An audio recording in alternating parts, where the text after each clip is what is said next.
And when you see comments like, we need English people, go back home, no to Indians, my grandparents wouldn't have gone from India to East Africa if it wasn't for both countries being under British rule.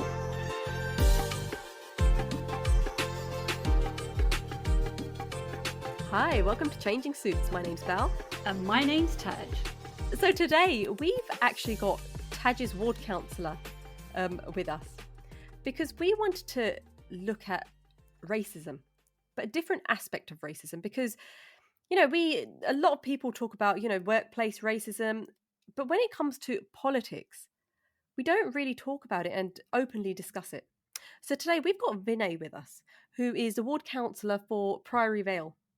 So, Vinay, can you give us a bit of an introduction to yourself as to how long you've been a councillor and whether you're loving it or not? Thank you very much. I'm really happy to be here. Yes, I am Vinay Manro. I'm a councillor for Priory Vale. I've been a borough councillor for nearly 4 years and a parish councillor for coming up to 8 years now. I got into it out of an interest of making a difference locally. Really, that was kind of the initial journey. I wasn't expecting to go to this level, but were you pushed into it because I know Bal was by our dad? Did it happen to you in the same way? It was off the back of some work that I wanted to see change in Swindon around broadband, and I got in touch with our MP and our local councillors at the time and said, look, what's going on? We live in a built-up urban area. And from there, my knowledge, I work in the IT sector outside of politics, and my knowledge in that industry kind of helped unlock some things locally. And then the MP sort of said, you're good at this. And that's where you get roped in, isn't it? That's where you get roped in when someone says, oh, you can do this. And you're like, oh, maybe I could. Let's give it a go, right? But it was the realization that actually I can, and anybody can, anybody can make a difference if they want to make a difference. It's just that desire to want to get involved. And I will say, I will vouch for you, Vinay, not that you need me to. You are an amazing councillor and you answer every Facebook post out there. And I'm like, oh my God, does this guy ever sleep? He's on it, on it. And that's saying something when Taj is, because she's always on social media. So if you're answering every question, that is quite impressive. Yeah, I've built up quite a profile in a couple of local groups. And if anybody doesn't know the answer or has a council-related question, my name tends to get tagged. So... but it's a good way of engaging. I think, as a councillor, you've got to engage in every way, shape and form. It's, not just knocking on people's doors and having phone calls. Well, it's a different world, isn't it? So you have to do social media. Social media is a different world. Yeah. So obviously politics is becoming more of, it's great seeing an Asian face. Let's put it that way, because I remember when I went in, one of the things I will say is when you were sitting in the council chamber, there tends to be a certain age, certain colour, say a certain gender that tends to be within the council chambers. How did you find it when you first went in? In the parish council, yes, exactly that sentiment. Mostly retired, British, and plenty of time on their hands, and a lot of them do it just to talk. It's there was less things getting done. It was more about the old boys club. Let's have a chat. Let's see what we can do. At the borough council in Swindon, I have to say we're very lucky. It's very diverse. There are 11 out of 57 councillors that I would instantly class as non-white. The age range is coming down. I was at one time the youngest councillor, but we have got a couple now. Bal was as well. Wow. We have got a couple now. There's one councillor who's just been elected, is 25, so that's brought the bar down quite a bit more. Oh, I still beat them. I was 24. That's how you start at 24, I think. Although I can't remember, actually. I've got a lot of memories going. Old age. So how did you find it going in, obviously, as into a parish council where you were pretty much a minority? I mean, it's great to hear the borough council, you didn't feel that so much, because it sounds like compared to where Swindon is, compared to, I know, with London boroughs, it's actually a bit more progressive from the sounds of it. I'd say borough council wise, it definitely is and has been in Swindon. Parish council was a different kettle of fish initially. It was that, well, who is this? Where's he come from? And I was a bit radical. I think I proposed a motion in my second meeting and they didn't know what to do with it. It was a bit of shock and awe, but it's getting things done, and that's what we're there for. Brilliant action. You see a problem and you find a solution, and you got to get on with it. As long as it fits with the budgets and everything else, then you've got to get on with it. But yes, there was some shock and awe and some interesting comments that came as a result of it. But overall, I think I've established myself. The demographic there has now changed a little bit as well. There are now 2 Indians on the parish council and 2 Nigerians. So we've really shook it up, and I think we need to do more of it. And the reason why I wanted to invite you to record with us today is because I remember speaking to you on the doorstep about it was election time, and what you of course, because that's when the politicians get in, isn't it, on the door? No, I'm only kidding. No, he doesn't. He's very good. Very good. I think the last time we spoke on the door was well outside of election period. Yes, I vouch for that. Yeah. And this isn't a vote Vinay back in then, is it? Well, that will come in May. But no, we were having a conversation, and there are things, you'll know, Bal, but we'll tell the public that when you go to the election count on the night or the following day, as it typically happens now, you get to see the spoilt ballot papers, and you verify that those are genuinely spoilt and are not classed as a valid vote. And when you see comments like, "We need English people, go back home, no to Indians," you sit there and go, people are prepared to put this in writing. And okay, it's anonymous. You can't prove who that person is because the nature of a ballot paper is anonymous, exactly how it should be. But people are prepared to write those comments.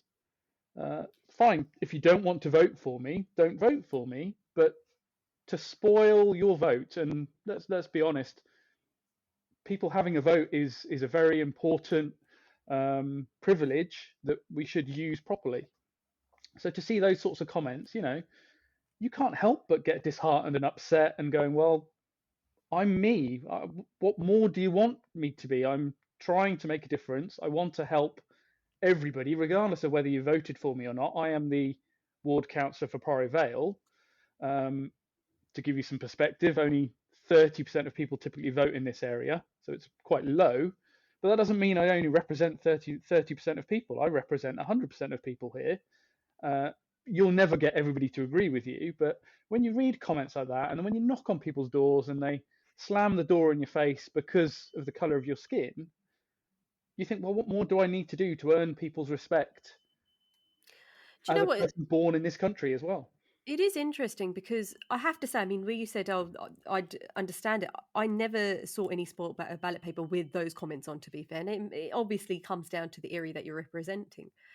But from what you've just said, you've sparked a memory when I was out canvassing, and it was a comment about the fact that the voter was pro-BNP. And you stand there, I don't know how you take it, and obviously it may well be you become a bit more conditioned to it. But I remember that was my first comment where it was clearly a racist comment. And it does take you aback. Obviously, you can't say anything. There's only so much. Well, you can say something, to be fair. But I was taken aback and I didn't say anything at that point. How do you react to a comment on the doorstep where the person's in front of you saying something quite clearly racist? Yeah, I think I've toughened up over the years. Mm-hmm. But initially, like you just don't know what your reaction should be. You're there in an official capacity, asking people if there's anything you can do to help them, and you get those comments, and it does hurt, regardless of what you think. And even now, I've perhaps conditioned myself to not accept. I don't think I will ever accept the comments as being okay, but you pick your battles, and perhaps that time isn't the time to take up a battle with somebody on the doorstep. You've got to think about your own protection as well. You don't know who else is behind that door, and if you're hearing such radical comments, you don't know what else might follow. So we've all got to be mindful of that, and I don't want to impact any of my colleagues or anything, but it's not right, and we have to deal with them. And if there is a prolonged period of racism coming from the same person, I have dealt with it. I've made sure it is action is taken, whether that's through the police or other conversations. We make sure we make it known that it is unacceptable. Have you got to a stage where you've had to take it to the police? Not yet, but others have. Okay, so it There are, does there are, happen to it others does as happen. well. Yes, yeah. Like I say, in Wow. Swindon, we are quite lucky that we're quite diverse. We had a Bangladeshi mayor last year, and I've spoken to him, and he's had much the same sort of comments. And he didn't like it. He was there as the mayor, Oh, and wow. That's someone's really sparring interesting. comments. He knocks on a door as Mr. Mayor of Swindon, and is getting these sorts of comments. So The interesting thing about that is with the mayor, it tends to be a different level. You are apolitical, and whilst you're the mayor, so that's interesting because most people tend to have a lot of respect for the fact that the mayor has come along because it's apolitical.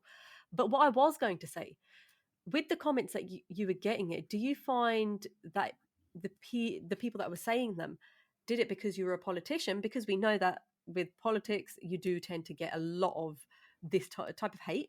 Or do you think it was purely down to the fact that you were Asian, or a combination? I think a combination. Yes, when you put yourself out like that as a politician, you open yourself up to more than just racism. It can be just because of the party you're a member of. It can just because you're a councillor. Even if you don't talk about the political aspect of it, well, we pay our council tax and you don't do anything for us. That becomes a form of discrimination in itself. But on the racism side, I don't think it's just because you're a politician. That doesn't come to people's minds just because you're a politician. There is more to that. It's deep ingrained, and I hate to say that it is, but it is. There is still a culture of racism in this country from my observations. Do you think these people say to put you off being a councillor, and the ballot paper that might put you off seeing, oh my God, I can't believe people are like this. I want to step away from this? No, I think now it drives me to stay in as a councillor for longer and use it as a platform to educate. From And the other that's side, what about the person that's causing the abuse or saying the abuse? Do you Yeah, think from I think there are people out there that don't want a non-white face representing them. They don't associate, they don't see that person is a true representative for them. And the stereotype is they want a white male or a white female instead. The thing is, it's interesting in politics, and I think that's one area. Well, I think to be fair, most areas should be like this, where it is representative of the community that you're in. Because let's be fair, not all of us are white old men, and so how can you really expect that within a council chamber? And it is fantastic the fact that politics is changing to sort of have that view of actually we do need that diversity.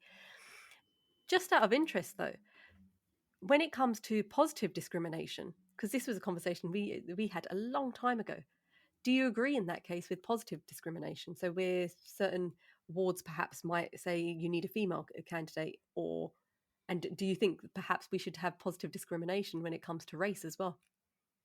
I think we should, but in the right way. We shouldn't just push somebody forward because they fit the current agenda of we need more females, or we need more younger people, or we need another ethnic group. You have to put people in, and I believe we have to elect the right people to do the job. You need people with the relevant business acumen or adult social care acumen. So yes, I think we need to be more diverse in that, but not to the stage we're just electing people because they fit a current stereotype. But do you think it's that enough South Asians are still not coming forward for the roles because they just think that they won't get the role? No, I don't. I think there is a current push within the Asian population, and not just Asian population, even beyond that, that they want to have a say, and they feel that by getting elected and representing the people, they have that opportunity. Certainly in Swindon, we've got candidates across both political parties that are keen to get more involved, and at some point it might be too many if we're talking about proportional representation. But I also think that these people are keen to do it because they see they can make a difference, or they want to make a difference. It's sometimes I think is it part of our upbringing that we feel we want to and have to help others, and does that come from a different culture that we're not seeing in typical white people these days? Are they just happy doing their own thing and they don't believe they need to be involved? Okay, so let's go down that route, because I think this is a conversation we've had previously. What is it that you've experienced in your upbringing that has meant that you actually saw the opportunity within politics? So my father, who is now a councillor, but only since he retired, worked for local government throughout his career. And I saw how hard it was for him. Again, discrimination in that respect. He struggled to get promotions. He had to move around the country to take the new roles. Before I was 18, I lived in 7 different towns or counties because Dad would move around with work. Wow. And we would follow. Mum then also started working for local government as Dad moved around, and Mum saw it within the workplace. There was racism there, and it's improved over the years. Don't get me wrong, but that just showed me as a youngster that we need to change that, and we need to improve local government. Finances are always difficult in local government. I've seen that they're over the years quite wasteful, and that do we always get best value? I then happened to work for a private company for a few years that we were consultants for local government entities. I consulted for Swindon Borough Council and Birmingham City Council. I saw vast differences again at that time because of the population difference. Birmingham had a much higher percentage of ethnic minorities, and all of this ingrained as a youngster before work was, well, we do this because it helps people. Whether that's improving their roads, and that's what Dad did. Dad designed roads.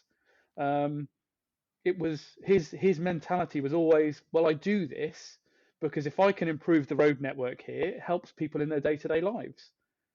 You don't see that from a lot of people in the business perspective. They do it to earn money, and most people's career are financial motivation. In regards to your parents, obviously it was a different generation, and I'm assuming, and you can correct me if I'm wrong, are you second generation in the UK? So your parents had come from abroad? Yes. Yeah. So Mum and Dad both came from East Africa.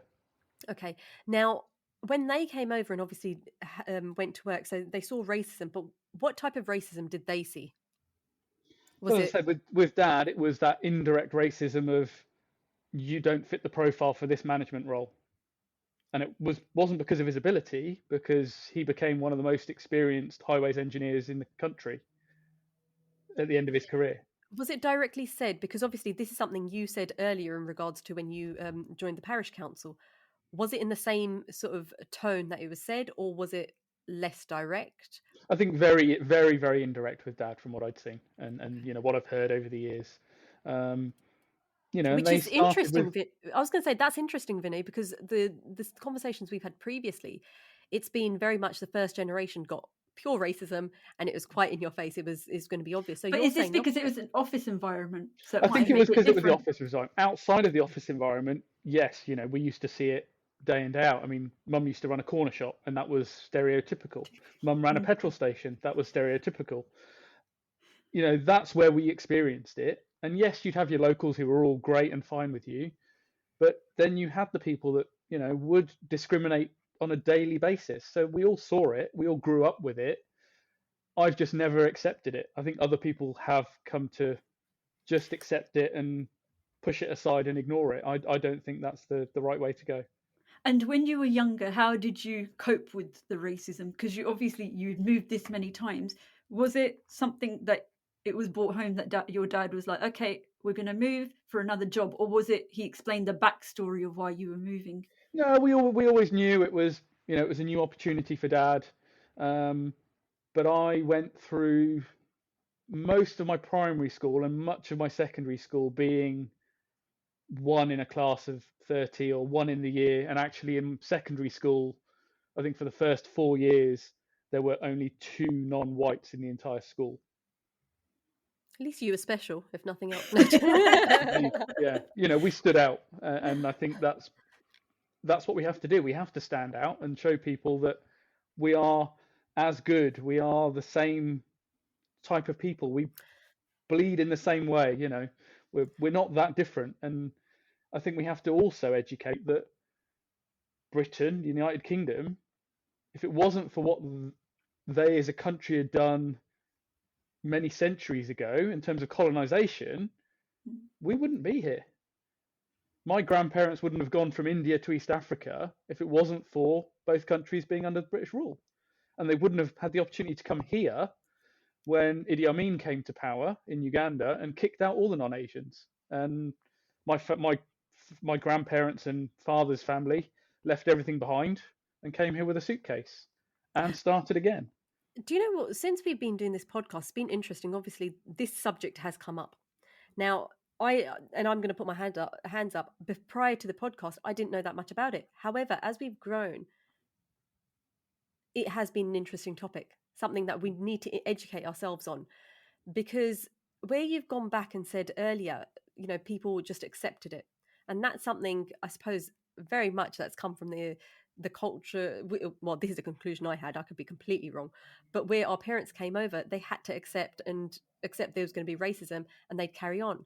And the unfortunate thing is, I feel like, and I could be wrong, I'm not wrong, it's now gone into our generation where we're like, well, we accept certain amounts of racism and think, oh no, that's okay. And it's a bit of a blame game. You don't realize the past is the reason that we're here.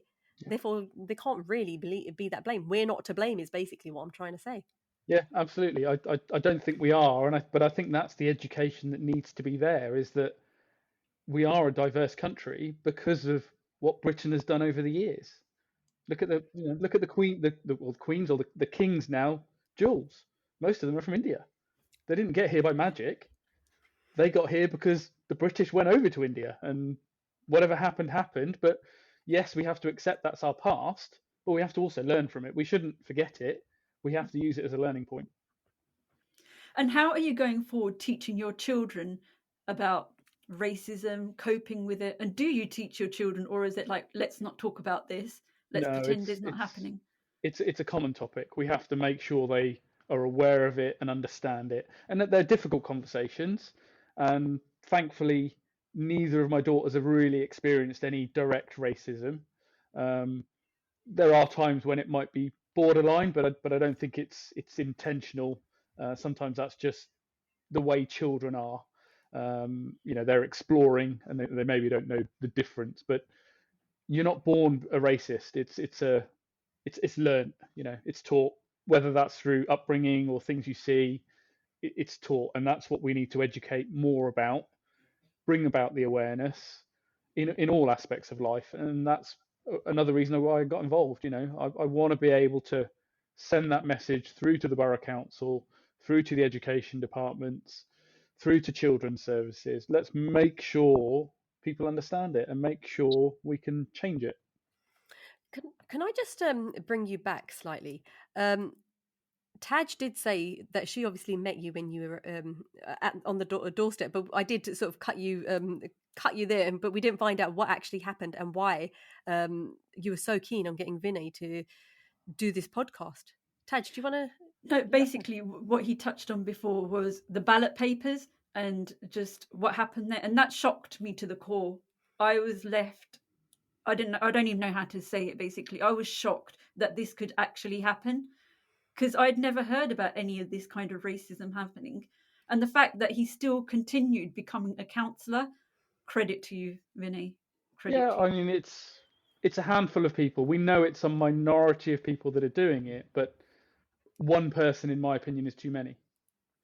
And the fact that I experience it time and time again, on the doors, or people just not wanting to talk to me because I'm Indian, isn't acceptable. So whilst I represent 6,500 households, it's out there regularly, and that's why that just makes me stronger. Personally, I think I've come to a point where I've toughened up with it, and I've toughened up to all of the types of abuse, social media, on the doors, whether it's racism or just any other form of discrimination. I've toughened up to it, and I think it just gives me the energy to want to do more, because we need to educate. But as your mental health, obviously at points it is going to be like, oh my God, not again. Does it affect your family life as well? It can do, yes. There are times when, when it's happened and I put it to a side, but my home is my safe place, and that's where you decompress. And the family can feel the impacts of that, if it's just me being in a grumpy mood, and then it's well, why are you in a grumpy mood? And then you have to start talking about it. If you lock it in, it only makes it worse. And I think that's why things like this are great, because for me right now, this is just decompression. I haven't had anything, touch wood, in this week or last week, but those things, like with you, Taj, it sat with you, didn't it? My story of Yeah. the ballot papers, and talking about it actually just makes it better. And I think talking is important. Just going back, so you just said, nothing happened this week or last week. I mean, I'm just like, hold on. Oh my God. Yeah, that's what I just thought. What happened 3 weeks ago in that case? Are you getting Yeah. it now? You've been Yeah. here. You've been about. Comment on social media. Yeah. So you're. And even that, it's again, it shows the lack of education, because people don't differentiate ethnic minorities, but you get called a P word, and I'm not. I've got no issues. I've got plenty of friends, and it doesn't matter. But you still get tarred with that brush. In the 4 years that you've been a councillor, obviously, as time progresses, the residents that you represent get to know you, and you're out there doing a lot more community work. Are you telling me, therefore, from the start of you being a councillor to now, you are still getting it regularly then? Yeah. Racist abuse. Yeah. Like I say, social media is very easy for people because they're hid behind a screen. I think a lot of those wouldn't say it in person, but in person it does still happen. You might get that person that is BMP or whatever. You don't know what's behind that door. There's only so much data you can have, and things change. This area is quite transient, so we do see quite a high population change over the years. And sometimes you're knocking on a door you've never knocked on before, and you don't know what to expect. How did you feel when, obviously, the thing that happened with Joe Cox happened? How did that make you feel? It's unacceptable. Nobody should be subjected to any form of abuse. It's just, how can you drive yourself to do that to somebody that's there trying to help you? That's what elected officials are trying to do. They're not doing it for the money. Councillors, we get an allowance, but if I work it out, it's below minimum peanuts. wage. Yes, peanuts. I couldn't do it without the business supporting me and my family. That's the bread and butter. The council work is to help others more than it is to help myself. Okay, so here's a question, being devil's advocate. If a resident does say to you, you don't represent me, because Swindon is largely a Caucasian, a white population. So if someone says on the doorstep of, actually, you are a different colour from me, you don't understand the issues that I'm going through, would you class that as racism, or the resident is pretty much being open with you? I think if it's put in that form, then I think the resident is being open. But then I use it as an opportunity to maybe change that view. Why am I not the person to represent you? What is so different? Other than the colour of my skin, what is different? I'm born in this country. I've done my education in this country. I've seen the lows and highs of this country over the years. What makes me so different? And if I can explain that and it changes somebody's opinion, great. If it doesn't, fair enough, but I will still go out of my way to help people. And I know I have helped people that have sent me messages on Facebook or made a comment, and I've dealt with them or ignored them. And then, a month later, they're emailing me for help with something. Don't you just hate it when they do that? It's like, I really don't want to help you, but yeah, but I will. And I think that's being that's being the bigger person. And we have to be, because we are there to represent. We're not there to pick and choose who we represent. We've been elected, so we've got to get on with it. But you're right, it does hurt. You sit there and go, you've done this to me. You don't really care, and now you are actually asking for help. But that just shows how humble you are. But you have to be. You can't be anything else. If you start picking and choosing in politics, I think it's the start of the downfall, because you shut one person out, then you shut the next person out. It just becomes too easy to stop representing and stop delivering that good message. And has your dad ever experienced racism? In the workplace, yes. As in As a councillor, he's not even a year in.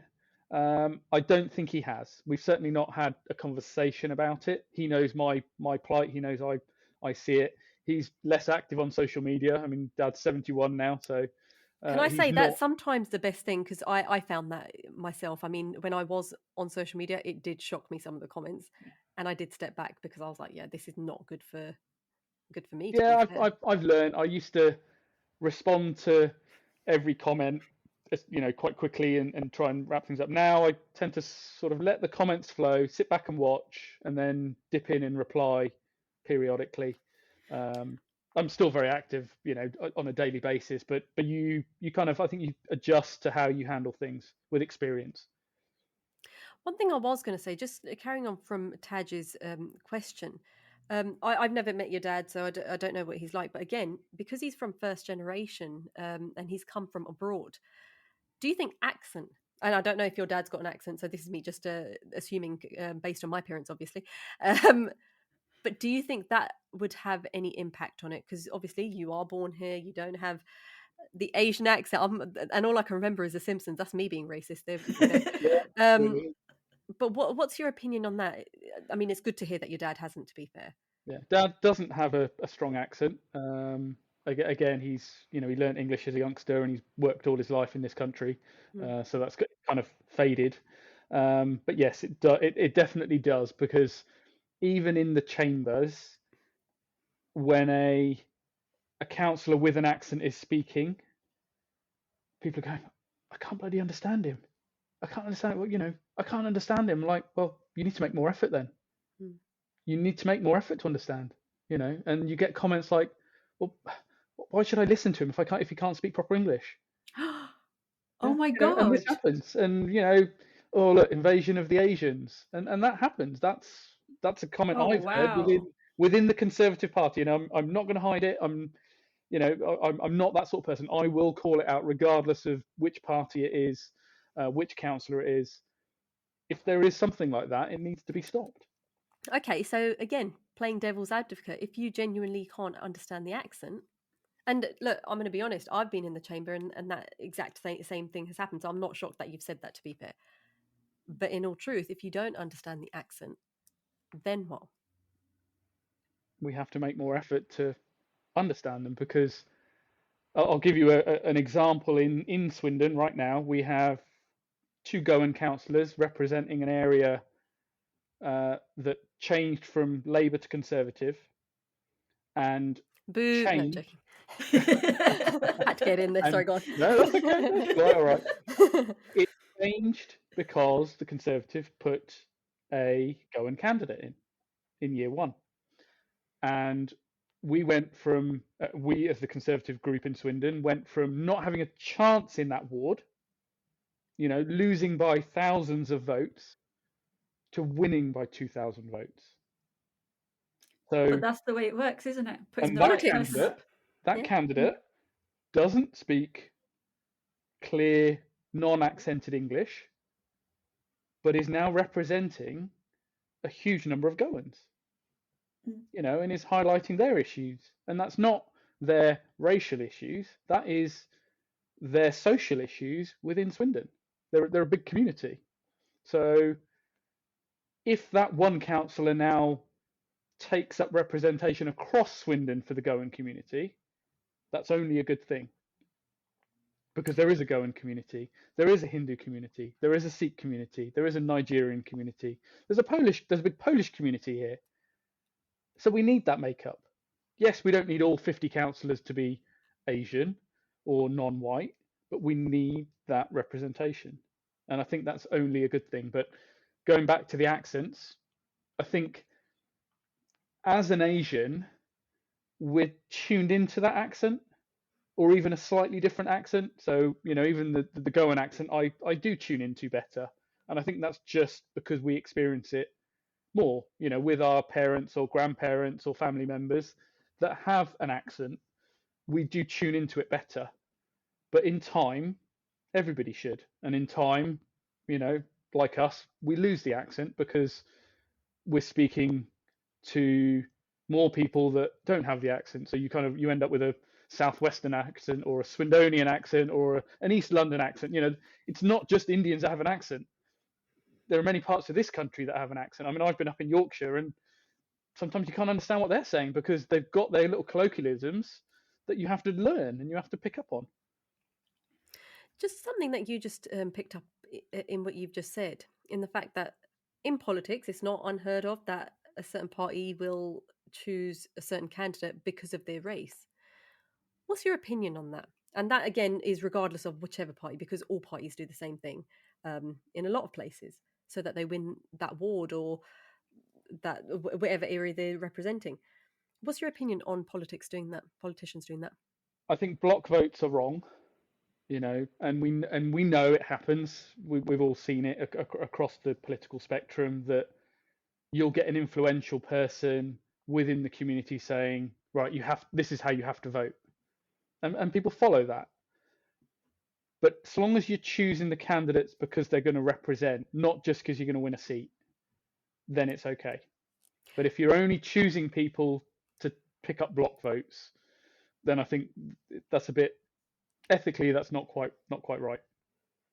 And do you think the block voting is an Asian thing to do? Or, I mean, just from what I remember in the good old days, you did tend to find Asians tended to block vote, whereas people that were Caucasian, white, didn't tend to, they'd look at the policies a bit more. I think it's changing a little bit now. But yes, I think in the Asian community, it definitely has happened, and probably still does in places. I think one of the Leicester by-elections recently was quite interesting, and that there was 2 Indians standing. Obviously, there'd been a lot of riots there between Indians and Pakistanis. It became a bit of a race war. I think the election was fought on that basis. And from what I've read and seen, and I know a few people up in Leicester, it was almost Indian politics rather than British politics. So it does happen, The proof isn't always there, but if you read between the lines, you can see traits and why things have happened. How do you, with people that are thinking about getting into politics? Politics is one of those things, unless you're in it, you don't actually know how it works. So councillors get blamed for things that the residents should be talking to the MP about, and vice versa. How would you advise someone that has a bit of activism in them? How would they get involved? I think come and work with some local councillors first. Learn what is required, because you can be a good councillor, but you've got to be able to deal with the politics. And I think that is what takes people out of politics quite quickly, is the politics. 100% agree with that. They don't want the politics, they just want to make a difference. And a lot of the times, if you can put the politics aside, things get done quicker. Although the politics does make it a lot more interesting sometimes. It does, absolutely. It really does. There's never a dull day in politics. Just one thing I did actually want. I'm gonna backtrack, because there was a question that I really wanted to ask, and you sort of touched on it earlier.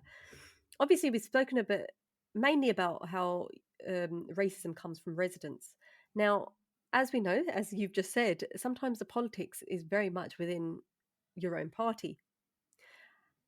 And you've obviously said earlier on that even within your own party, there have been racist comments here and there, and it happens in all parties.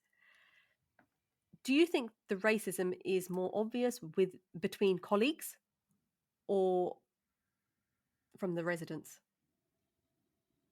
Personally, within Swindon and my aspect of Swindon from residents, but I think it hits harder when it's from a colleague, because these are people you've got to work with.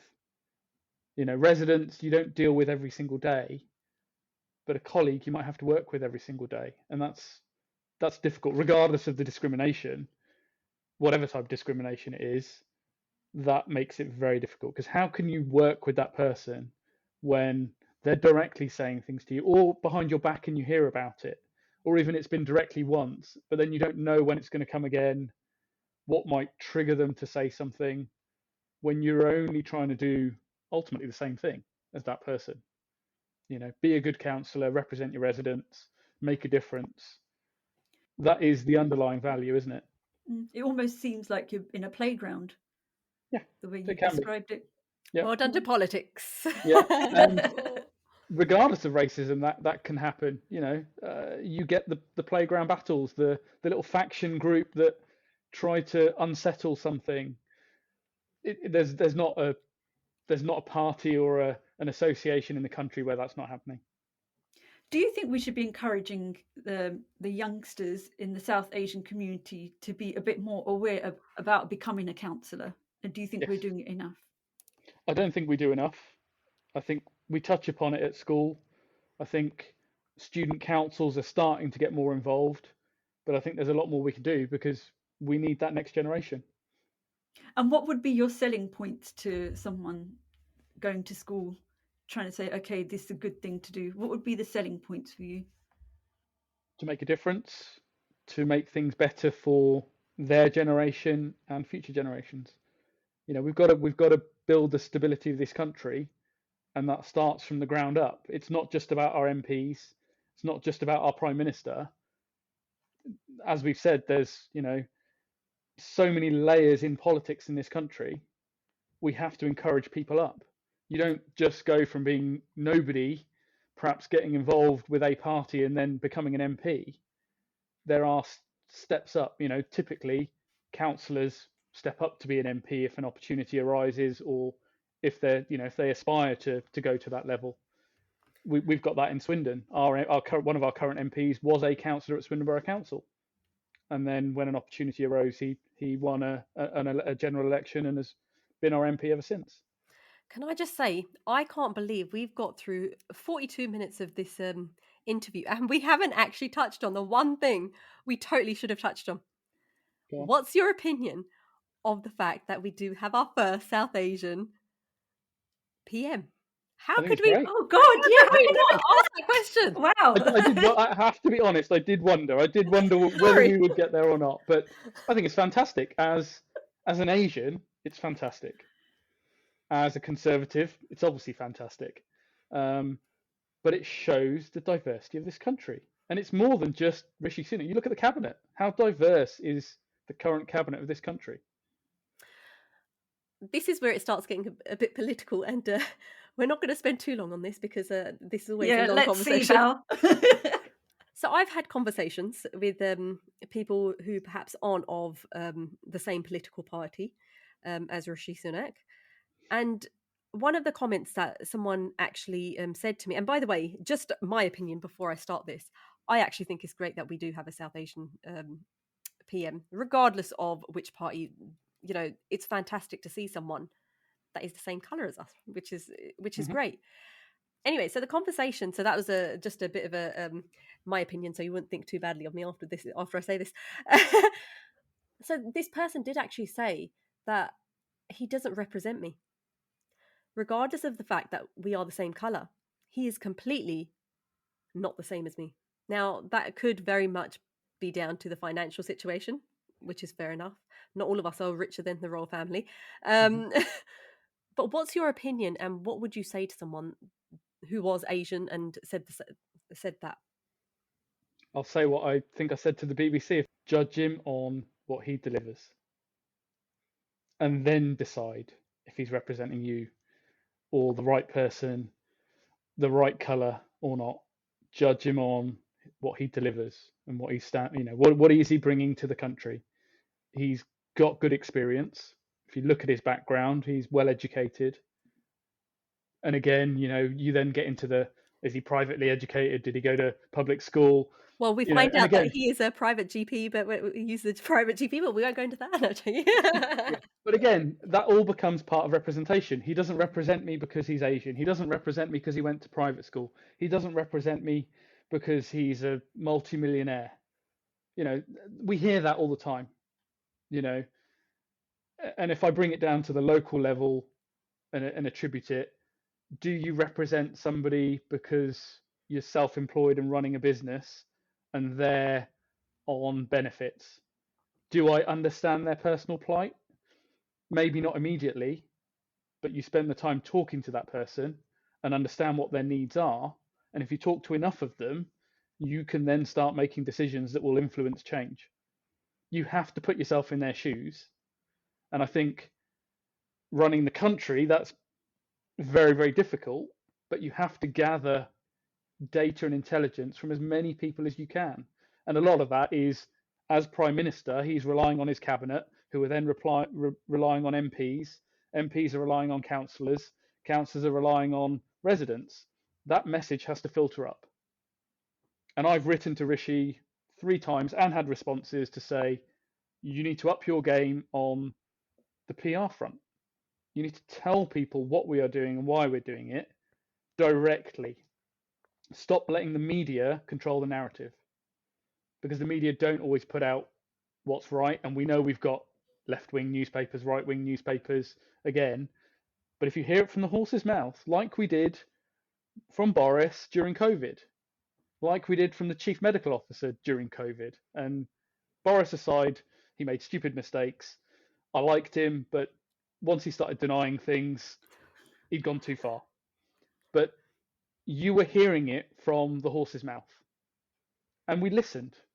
We all tuned into the TV. You know, TV ratings were up massively. I know we're all in lockdown. We had nothing better to do, but forced in confinement. Watch. Do you think that was his plan? People were listening. Yeah, people were listening, and I think what I've told Rishi is he needs to do the same, especially in the current financial situation. There needs to be somebody there giving that reassurance, explaining why decisions are being made, because people don't understand the ins and outs of the banking markets and why are we buying bonds and why did we allocate so many billions and why did we spend so many billions when actually we didn't spend the billions. But that's the narrative that's out there. We need to get better at that, and that's across the political spectrum. I think we need to tell people what we are doing and why we are doing, and ask them. And Taj will probably tell you, I put out consultations all the time. I want people's opinions because otherwise I don't know. Yeah. To be honest, you're the only country need to do. To be honest, I think you're the only councillor that I've seen that puts out so many consultations and talks to residents. You are amazing. Thank you. Gonna say it. As we come to the end of this podcast, obviously we've been talking about racism within politics. Can you give our listeners a bit of advice if they are thinking of getting into politics? They may have come across racism themselves. What would be your advice for them? Firstly, if you're interested, come and talk to me. You know, and that doesn't matter what part of the country you're in, what part of the world you're in. I might not know politics outside of the UK that well, but if you're in this country, come and talk to me. You know, look me up, Google me, you'll find me. You'll find some contact details, and look within your local area. Find somebody who's there. That there will be somebody from your race, somebody from your ethnicity, somebody from your culture that you can go and talk to that is already in that political circle.